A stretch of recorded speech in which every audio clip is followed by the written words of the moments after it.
bonsoir. Ce soir, Myriad n'est pas là, mais on va quand même vous proposer une émission pour les vacances. Donc ce soir, il y aura quelques fragments, quelques morceaux, quelques enregistrements qu'il nous avait proposés et qui d'ailleurs devaient être présents dans d'anciennes émissions et qui du coup seront ce soir. Merci d'ailleurs à lui pour ça. Et je vous souhaite une très bonne écoute en vous souhaitant de bonnes vacances, de bon repos et tout ce qui s'ensuit. Voilà, merci bien.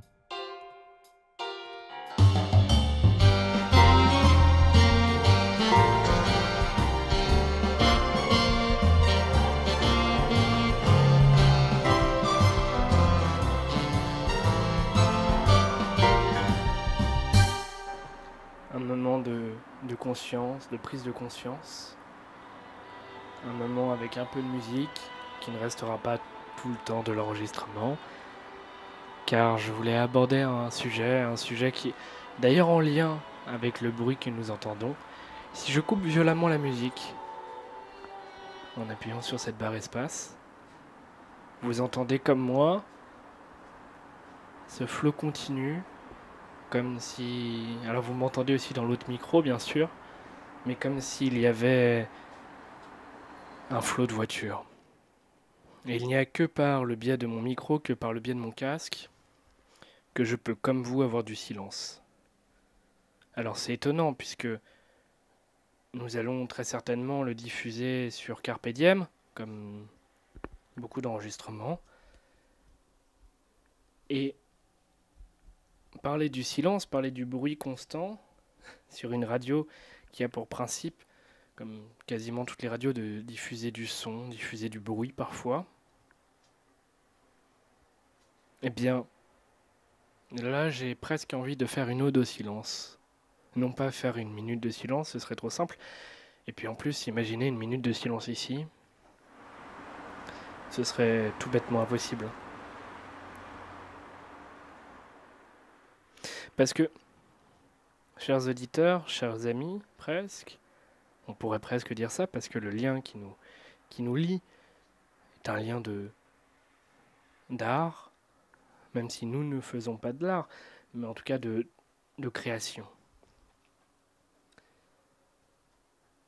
Avez-vous constaté, comme moi, peut-être, à la suite d'une journée un peu bruyante, où tout le monde était dans un brouhaha permanent entre bruit de téléphone, notifications, les rires sont agréables, mais les chuchotements moins, le manque d'écoute parfois, l'envie d'exister par du bruit, l'envie d'exister par la présence, quelle qu'elle soit. En retournant à la fac, puisque j'ai repris depuis hier, nous avons un événement un peu particulier, c'est la semaine d'intégration en quelque sorte. Nous avons plein d'associations qui viennent à la fac présenter leurs objectifs, leurs envies, etc. Et un flot d'humains, comme je n'en avais plus vu depuis longtemps, puisque nous avons toutes et tous été confinés, à différents endroits bien sûr,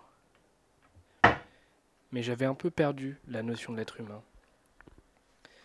Pour moi, l'être humain existait bien sûr, mais on pouvait presque lui couper la parole, lui couper le son. Lorsque je mets en pause une vidéo ou une émission que je regarde, l'émission ne continue pas à parler. Si vous coupez Carpe Diem là tout de suite, il n'y aura plus de son dans votre casque, en tout cas. Mais dans la vraie vie, je ne sais pas si vous êtes à la campagne, je ne sais pas si vous êtes dans une ville, je ne sais pas où vous êtes, dans la montagne, dans la mer, peut-être les deux. En tout cas, à la campagne, les sons me paraissent plus agréables. Quoique le chant du matin à 5 heures, si la fenêtre est ouverte, cela peut devenir rapidement dérangeant si l'on cherche à s'endormir. Le chant du coq le matin, pareil, au réveil. C'est souvent le matin où nous sommes le plus sensibles à la campagne, j'ai l'impression. Mais, cela dit, on a des moments de silence ou de quasi-silence. On entend le vent, que l'on ne voit pas, que l'on ne voit jamais, mais il est là, toujours présent, à souffler. Il ne me dérange pas particulièrement. Par contre, tous ces bruits mécaniques, mon lit qui fait du bruit, puisqu'il est sur une sorte de glissière qui lui permet de descendre, et ça fait un vacarme épouvantable. Et comme je suis dans une résidence avec d'autres personnes, non pas dans ma chambre qui est toute petite, vraiment toute petite, mais comme je suis avec d'autres personnes, on entend d'autres lits qui sont conçus de la même manière. On entend d'autres portes qui claquent. Un vacarme incessant, un brouhaha même. Que des bruits. Des bruits qui sont générés par l'être humain. Et je me posais la question, est-ce que nous avons conscience du bruit que nous faisons? Alors depuis peu, dans mon sac, dans ma petite sacoche, j'ai une paire de boules qui est. C'est étonnant, mais parfois, je ressens le besoin d'atténuer les sons du monde, d'atténuer les sons de l'extérieur. C'est peut-être un peu bizarre, mais à mon goût, l'être humain fait trop de bruit. Et j'ai aussi l'impression que l'être humain, mais ce n'est peut-être qu'une impression, et attention aux effets loupe, mais j'ai l'impression que l'être humain cherche toujours à parler de lui. C'est-à-dire que lors d'un tournage cet été, nous nous sommes un peu amusés à filmer des choses, à enregistrer des choses. Et avec mon matériel, avec le micro que vous avez entendu tout à l'heure, celui-ci, j'essayais de capter des sons de la nature et des sons de la mer. Et le micro, pour vous imaginer un peu la chose, est une très grosse boule de poils. Et cette boule de poils, il y a plein de camions qui passent en plus, mais cette grosse boule de poils attire les regards. Et de nombreuses personnes m'ont demandé à être interviewées, m'ont demandé si on faisait un documentaire, enfin un reportage sur eux, sur l'être humain. Est-ce que ça part d'une bonne intention ou est-ce que c'est par un ego décomplexé? Je ne sais pas. Alors j'explique gentiment, parfois j'explique moins gentiment, disant que le sujet humain ne m'intéresse pas. Mais c'est vrai que, par exemple, et y compris nous, on est les premiers concernés par ça, puisque nous faisons dans le domaine du son et de l'image aussi, bien sûr, par les expérimentations de Charles et les essais. On a un son agréable. Écoutez. Ah, l'oiseau s'est tu. Oui, parce que ce que j'ai oublié de dire, bien sûr, comme je suis dans une résidence universitaire, on doit rentabiliser. Donc, le petit parc qui était là avant en face de ma fenêtre a maintenant comme immobilier des algécos. On en a 4 précisément, et puis des murs qui se hissent par une grue. Et dès 7h du matin, j'ai le droit à une certaine pantomime. Ils arrivent là vers 7h, 7h30, s'habillent, se préparent, se disent bonjour, et travaillent pour construire des bâtiments avec des parpaings, avec des marteaux, des scies circulaires, tout un tas de choses qui font du bruit.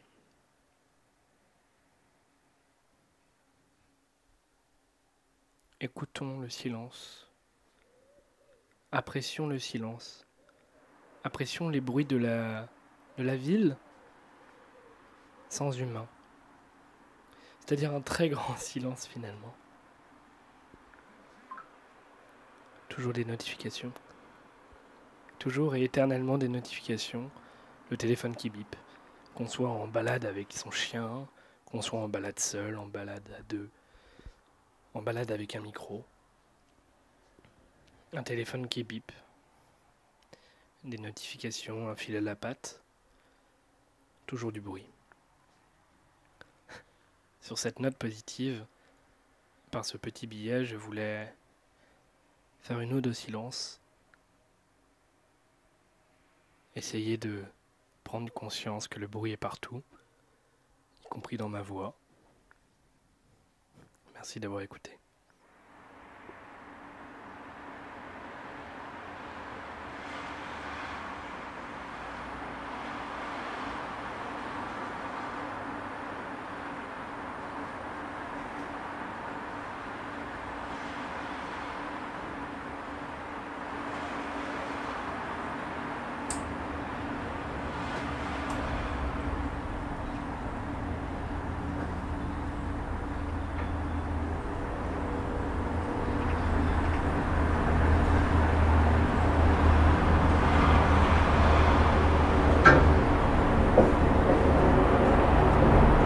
Stop.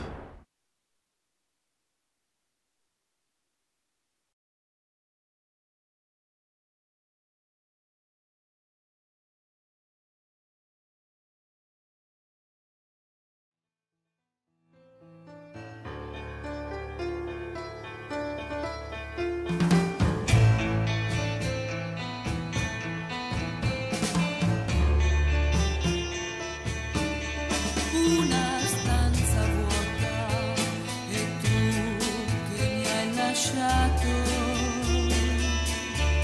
con il cuore pieno di te e non ti vedo.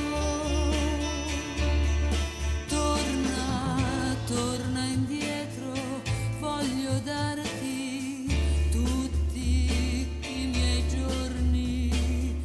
Torna da me, da me. Sei in un mondo matto per me, ti sei perduto. Cerca di capire che puoi ricominciare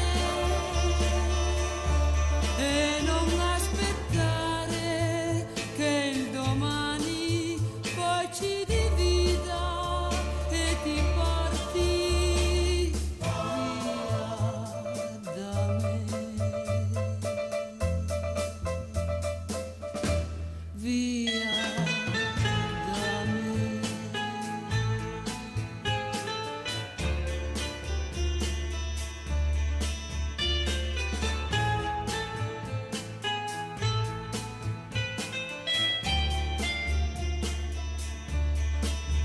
No, non aspettare che il domani poi ci divida e ti porti via da me,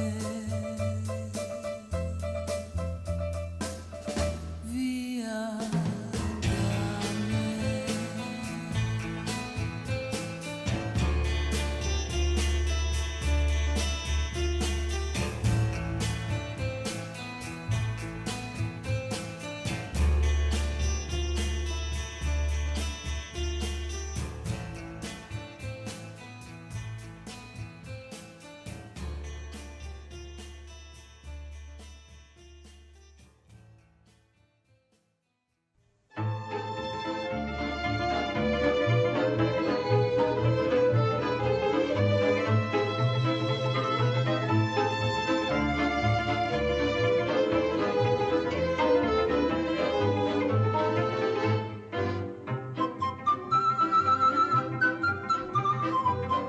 Bonsoir, rebonsoir, vous écoutez toujours Carpe Diem.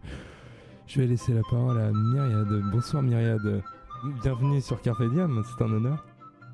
Salut. Ça Salut, ouais ça va. va Et toi? En direct, Ouais. Hop, attends, je me connecte, c'est bon, on t'entend, t'es en direct, t'es à l'antenne. Bienvenue. on entend en direct, c'est incroyable. Oui. Bonsoir à tous.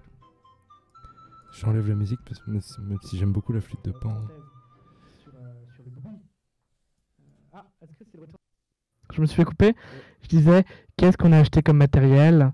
Qu'est-ce que quoi? Qu'est-ce que la vie? Voilà. Tout à fait. Tout ça sera disponible sur le YouTube de Carpe Diem si vous nous écoutez de Spotify ou d'une autre plateforme. En replay le jeudi soir. tendons peut-être l'oreille pour la Ouais. deuxième partie. Ouais. Ouais.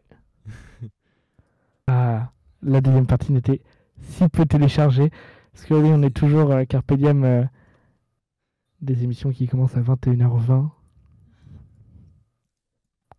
sur une autre temporalité.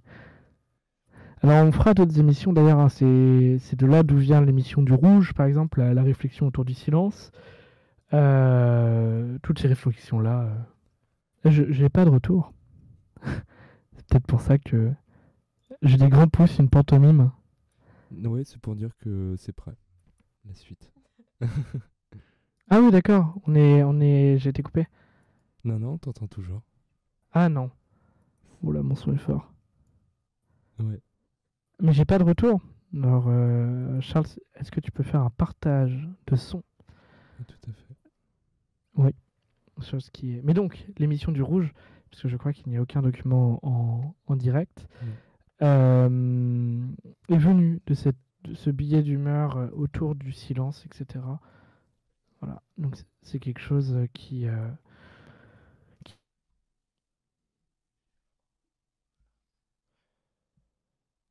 sur des formes, sur des variations, sur des vibrations, sur toutes ces choses-là.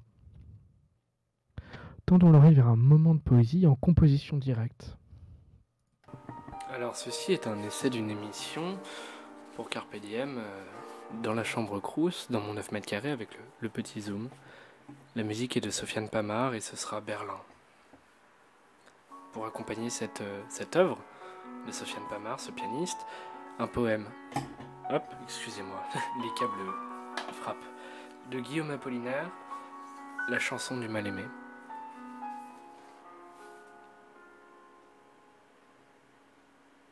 Un soir de demi-brume à Londres, un voyou qui ressemblait à mon amour vint à ma rencontre. Et le regard qu'il me jeta me fit baisser les yeux de honte. Je suivis ce mauvais garçon qui sifflotait main dans les poches. Nous semblions entre les maisons, monde ouvert de la mer Rouge, lui les Hébreux, moi Pharaon. Que tombent ces vagues de briques, si tu ne fus pas bien aimé. Je suis le souverain d'Égypte, sa sœur épouse, son armée, si tu n'es pas l'amour unique.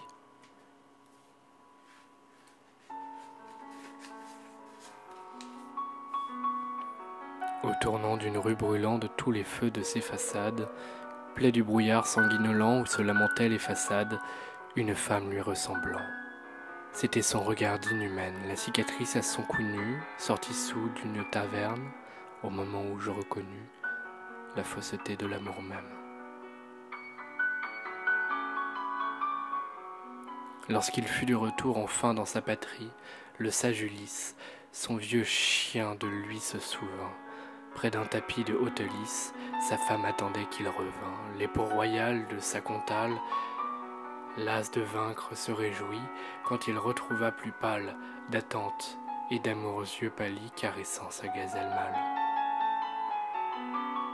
J'ai pensé à ces rois heureux lorsque le faux amour et celle dont je suis encore amoureux, heurtant leurs ombres infidèles, me rendirent si malheureux. Regret sur quoi l'enfer se fonde, qu'un ciel d'oubli s'ouvre à mes voeux. Pour son baiser, les rois du monde seraient morts, les pauvres fameux. Pour eux, pour elles, eussent vendu leur ombre. J'ai hiverné dans mon passé. Revienne le soleil de Pâques pour réchauffer un cœur plus glacé que les 40 de Sébaste, moins que ma vie martyrisée.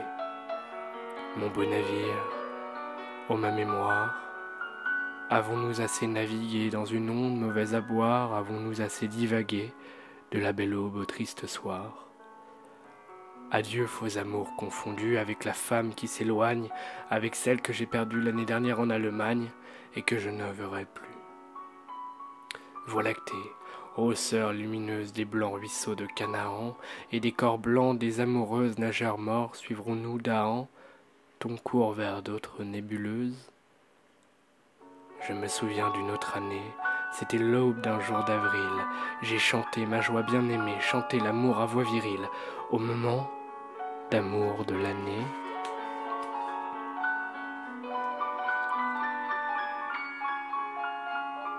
C'est le printemps, viens en paquette, te promener au bois joli, les poules dans la cour caquettent, l'aube au ciel fait des roses plis, l'amour chemine à ta conquête.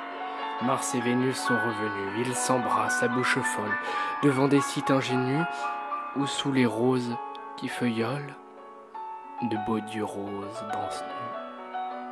Viens ma tendresse et la régente de la floraison qui paraît, la nature est belle et touchante. Pensiflotte dans la forêt, les grenouilles humides chantent. Beaucoup de ces dieux ont péri, c'est sur eux que pleurent les saules. Le grand Pan, l'amour Jésus-Christ, sont bien morts et les chats miaulent. Dans la cour, je pleure à Paris. Moi qui sais des laits pour les reines, les complaintes de mes années, des hymnes d'esclaves aux murennes, la romance du mal-aimé et ses chansons pour les sirènes. L'amour est mort, j'en suis tremblant, j'adore de belles idoles, les souvenirs lui ressemblent. Comme la fleur de Mosole, je reste fidèle et dolent. Je suis fidèle comme un dogue au maître, le lierre au tronc, et les cosaques, zaporogues, ivrognes pieux et larrons, aux steppes et au décalogue.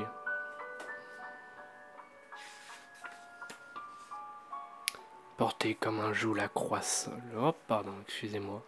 porté comme un joug le croissant, qu'interrogent les astrologues. Je suis le sultan tout-puissant. Ô mes cosaques, zaporogues, votre seigneur éblouissant, devenez mes sujets fidèles. Leur avait écrit le sultan, ils rirent à cette nouvelle et répondirent à l'instant à la lueur d'une chandelle. Plus criminel que Barabbas, cornu comme les mauvais anges, quelle Belzébuth es-tu là-bas, nourri d'immondices et de fanges, nous n'irons pas à tes sabbats. Poisson pourri de Salonique, long collier des sommeils affreux, dieux arrachés à coups de pic, ta mère fit un paix foireux et tu naquis de sa colique. Bourreau de podolisament, des plaies, des ulcères, des croûtes, groin de crochon, cul de jument, tes richesses, garde-les toutes pour payer tes médicaments.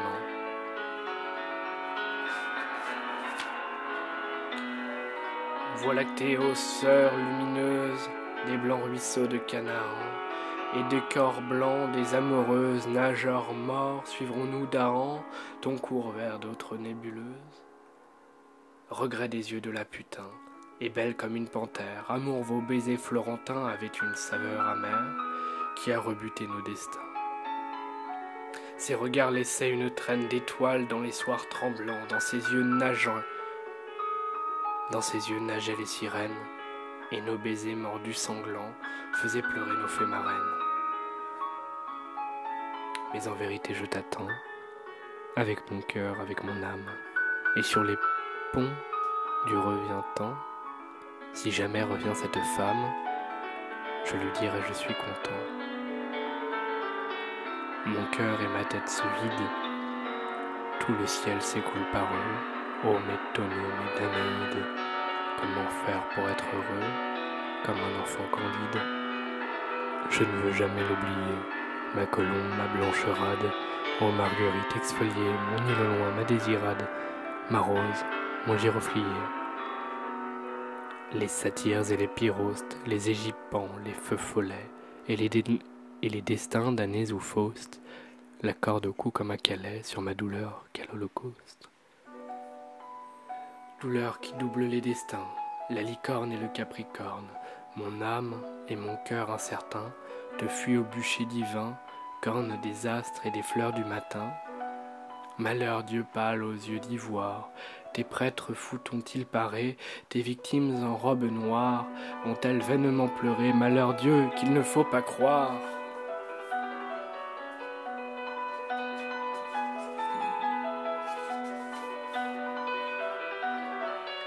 Et toi qui me suis en rampant, Dieu de mes dieux, morts en automne, tu mesures combien d'empans J'ai droit que la terre me donne, ô mon ombre, ô mon vieux serpent.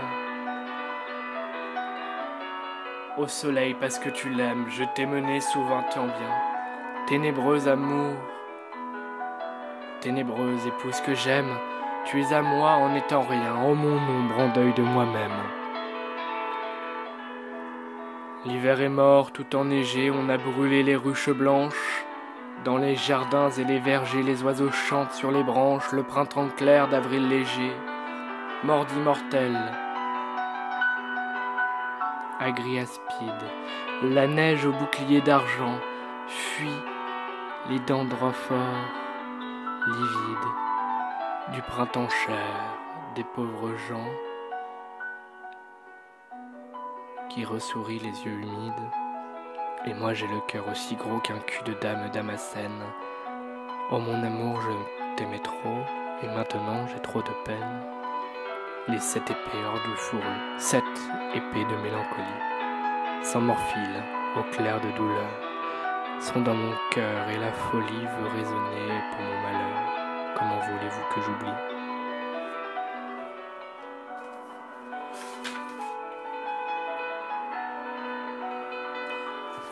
Nous sommes passés à Paris, toujours avec Sofiane Pamart. Un texte que j'ai lu de façon trébuchante, paru dans Alcool par Guillaume Apollinaire. La chanson du mal-aimé, avec plusieurs textes, plusieurs sous-textes. Chaque poème est unique. Permettez-moi d'en lire un autre, juste un dernier. Juste un dernier si le plaisir vous plaît, si le plaisir est présent. Je le recherche, toujours dans Alcool. Je recherche hôtel, pour être précis.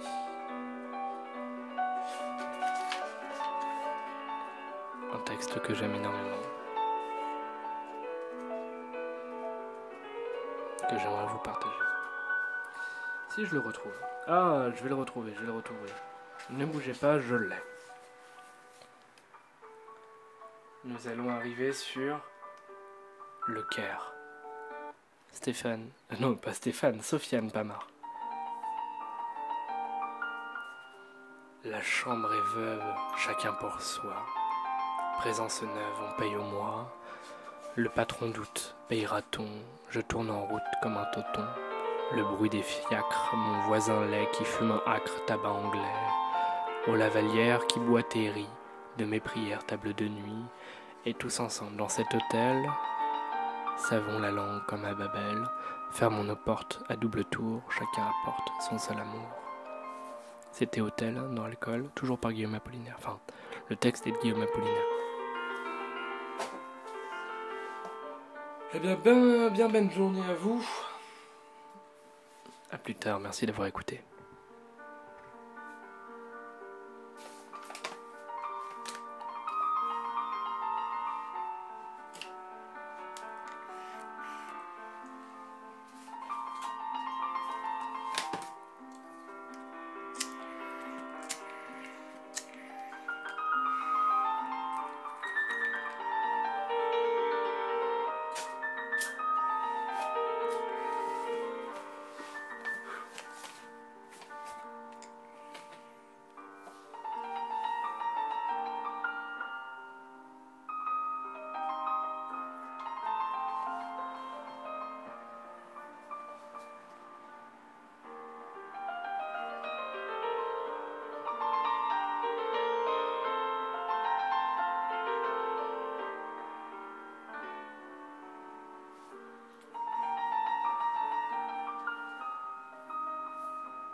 Magnifique.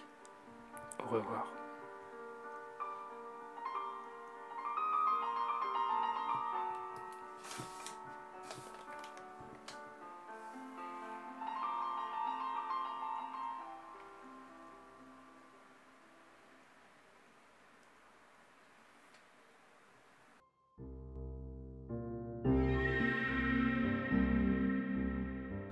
Pour conclure cette émission, écoutons ensemble un document, une réflexion, toujours de Myriad sur les choses publiques. Qui sommes-nous dans l'espace public, les interactions humaines? Bonne écoute. Chers auditeurs, voici une parenthèse que je fais aujourd'hui, car il y a eu un message déclencheur, un message ultime. Est-ce une réponse? Non, ce n'est pas une réponse, ça m'est égal. Alors, vous ne me voyez pas, vous ne me connaissez peut-être, je suppose, je ne sais pas. En tout cas, je peux parfois m'habiller dans un style d'une époque lointaine, avec des chapeaux melons, des hautes formes, des je ne sais pas, des Borsalino, des Panama, que sais-je. Bref, des chapeaux, des cravates, des nœuds papillons, des vestes de costume, non pas dans un souhait de ressembler à une certaine bourgeoisie, ce n'est pas du tout mon objectif, loin de là, mais plutôt de me faire plaisir par un style vestimentaire et essayer de mettre un peu de poésie dans mes tenues, là où j'ai l'impression que dans les rues, mis à part quelques personnes, le style reste monotone, pour la plupart. Mais ne parlons pas nécessairement de ça. Je ne tiens pas à défendre mon style, c'est le mien, je l'habite, ce n'est pas un costume que je mets pour un mariage, ce n'est pas un costume que je mets pour un enterrement, ou que sais-je. C'est-à-dire que je ne le porte pas en tant qu'uniforme, mais je l'habite réellement. Je suis bien dans mes vêtements et c'est à mon avis le principal. Une fois j'avais essayé le style d'une personne qui est plus classique, avec des survêtements, avec des suites, avec ce genre de choses. Bon, ça ne me va pas du tout, ça ne me convient pas, je ne me sens pas à l'aise. Donc mon style est le mien, et c'est mon choix. Sauf que dans cette démarche que l'on pourrait parfois qualifier de presque sartoriale, c'est-à-dire le souhait du vêtement, de la sape, j'ai des regards. Et au-delà des regards, il y a des gens qui se permettent de me parler. Alors ça ne me dérange pas, hein, je ne suis pas contre le contact, mais j'ai parfois l'impression d'être la chose publique de la personne. C'est-à-dire que, et là en fait, l'élément déclencheur, c'est que l'on a comparé mon style vestimentaire à un style nazi.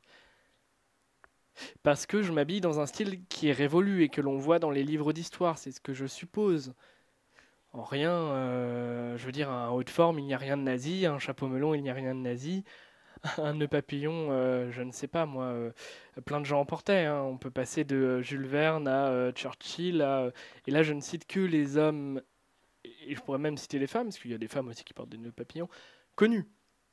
Le black tie, c'est-à-dire la tenue de soirée à une époque, était de vigueur, c'est-à-dire la ceinture noire qu'on appelle le cummerbund, cette queue de pie ou ce frac, cette redingote même, voilà les trois vêtements, les trois par-dessus les plus répandus, enfin toutes ces choses-là, cette chemise au col cassé pour accueillir un nœud papillon, des choses que j'apprécie. Les boutons de manchette qui sont des bijoux, au même titre que des boucles d'oreilles, que des bagues, qu'un collier, qu'une montre. Mais ce que j'ai pu constater et ce qui a pu m'arriver, c'est que dès lors que je mets une casquette, par exemple une casquette irlandaise, avec un manteau long, Peaky Blinders. Dès lors que je vais mettre un manteau long avec un chapeau, Rabbi Jacob. Et ça m'étonne. Dès que ça a pu m'arriver à Nantes, j'ai mis mon manteau long, encore lui, c'est peut-être lui qui est la cause de tous ces problèmes, et mon chapeau melon, Charlie Chaplin. Le souci, c'est que je peux donc vous donner des phrases que j'ai pu avoir, et j'ai l'impression, et c'est là où je comprends absolument à 40 000% ce que ressentent les personnes qui sont esthétiquement de style féminin, c'est-à-dire avec des robes, avec du maquillage, apprêtées, qui font attention à leur image. Et je dirais pas que la majorité des personnes qui font attention à leur image, mais les personnes que l'on remarque, et les plus relous, ce sont les hommes. On va pas se mentir. Très rarement, très très très rarement, quelqu'un de féminin est venu me voir dans la rue et me dire Je ne sais plus, une fois, on m'avait dit « Ah, Al Capone !» Parce que ces images, ces tenues plutôt, font référence à des images, à des photos que les gens ont vues, à des films que les gens ont vus. Et quand ils te voient dans la rue, ils se disent que tu es leur chose, que tu leur appartiens et qu'ils peuvent se permettre de t'accoster et de te dire des trucs dont en soi tu te fous royalement. Je m'en fous que tu valides ou pas mon style vestimentaire. Alors, mon ego va bien sûr, ça le flatte. On me dit, vous êtes bien habillé, ou tu es bien habillé, ou salut. Il y a beaucoup de gens qui me disent bonjour dans la rue, mais pour aucune raison. Oui, bah dis bonjour à tout le monde, sois poli. Envoie de la gentillesse à tout le monde, mais c'est pas le cas. Ce n'est pas le cas. Entre les gens qui dévisagent, à l'instar des personnes qui portent des décolletés ou qui ne vont pas porter de soutien-gorge, il va y avoir des lourds, mais même pas que des lourds, des gens lambda qui paraissent, comment dire, ils ne sont pas l'archétype du type lourd, mais ils le sont par leur façon de faire. Pourquoi tu t'appropries l'autre comme étant ta chose? Pourquoi tu le regardes comme si c'était une marchandise? Le SAMU, excusez-moi. Vous l'avez entendu dans le micro, je suppose. Mais pourquoi tu te dis, j'ai le droit, je m'autorise à te comparer à je ne sais quoi? L'intention est peut-être bonne, mais je m'en fous. Je veux dire, j'ai pas forcément envie d'être comparé à je ne sais qui. Alors si tu as des références intéressantes qui pourraient faire évoluer plus que les références communes. Je veux dire, Al Pacino, je le connais. Pas personnellement. Mais je veux dire, je connais son image. J'ai vu Les Incorruptibles. Je veux dire... Enfin... C'est quoi, en fait, cet esprit? En plus, c'est même pas pour aller vers la découverte. Ce n'est même pas pour me demander depuis quand je m'habille comme ça, ou quelles sont mes références, ou quels sont mes goûts. C'est non. Tu me plaques sur les épaules tes goûts, à toi.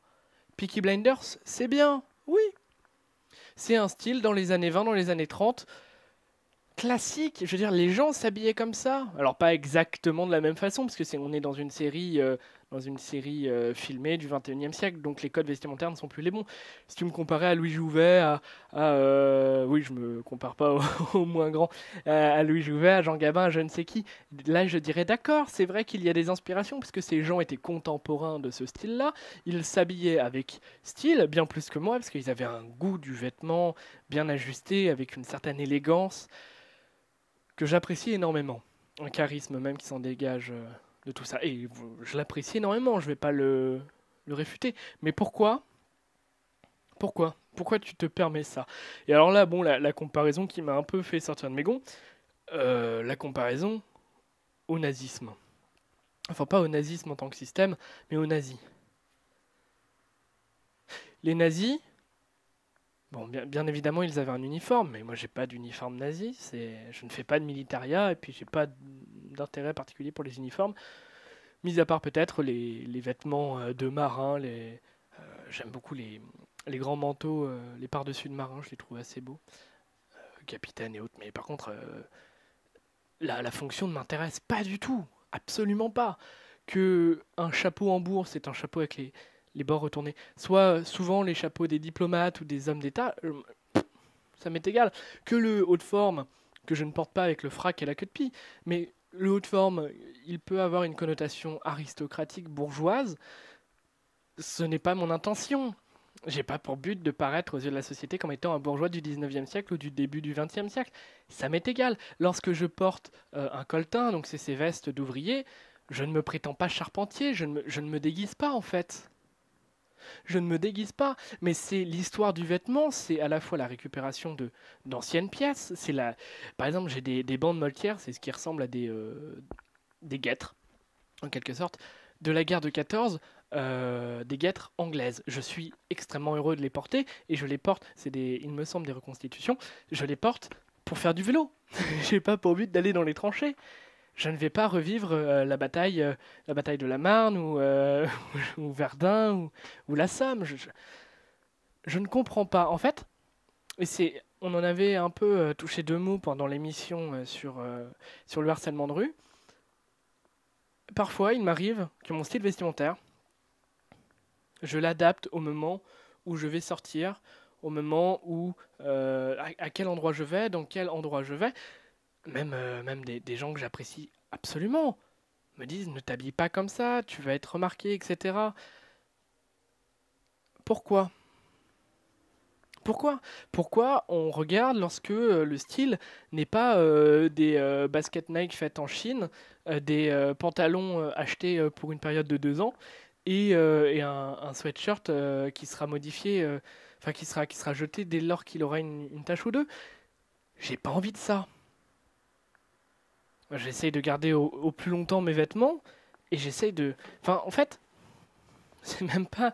Là, j'étais sur le point de m'expliquer de pourquoi je m'habillais comme ça, mais j'ai pas envie de m'expliquer de pourquoi je m'habille comme ça. Et puis, si on me le demandait, à la limite, je pourrais dire que voilà, j'ai du goût pour cette époque, j'apprécie énormément toute cette élégance, toute cette... le goût de l'inutile, c'est-à-dire que par exemple, une cravate, ça ne sert à rien d'autre qu'à être jolie. Et ben, ça me fait plaisir de porter un vêtement qui ne sert à rien d'autre qu'à être joli. Je n'ai pas envie de rentabiliser tout le temps mon vêtement, tout le temps mes accessoires. Voilà. C'était un peu un coup de gueule. C'est rare que je prenne la parole sur ce sujet-là, mais je pense que la parenthèse était à faire et un énorme soutien à toutes les femmes qui vont dans la rue et qui pensent à parfois changer de tenue ou à faire gaffe à telle ou telle chose, à faire gaffe à tel ou tel groupe, parce que tel ou tel groupe, ça veut dire telle ou telle possible agression. Alors en plus, moi je suis un gars, donc très souvent, lorsqu'il y a agression, c'est plutôt violent. Là où avec une demoiselle, très souvent, sans aucun regard péjoratif de mademoiselle, hein. Mais la plupart du temps, c'est à caractère de drague lourde, hein, très très très souvent, et parfois allant plus loin, parfois jusqu'à l'agression. Là, il y a une perte complète. Enfin, je perds foi en l'humanité, absolument. Mais un total soutien à toutes les femmes, parce que toutes les femmes sont concernées par ça. Et tant qu'un gars, alors bien sûr, oui, not all men, etc. Tant qu'un gars n'a pas eu un style qui se démarquait de la masse, n'a pas eu une pièce qui se démarquait de la masse, n'a pas eu une attention. Je veux dire, il y a des moments où je me dis, putain, ce serait incroyable, un maquillage ou un trail liner ou je ne sais quoi. Parce que, mine de rien, le maquillage, pimp, en quelque sorte, c'est le mot que j'ai à la bouche, améliore l'esthétique du visage. C'est joli. C'est joli. Le problème, c'est que les gens qui font ça se confrontent à de nouvelles critiques, à de nouveaux regards, à de nouvelles interactions avec des gens, s'expliquer pourquoi. Un nouveau jugement, parce que les gens jugent aussi par le regard s'ils ne parlent pas. Voilà. C'était une correction en quelque sorte sur un sujet qui me tenait à cœur. Force à vous toutes.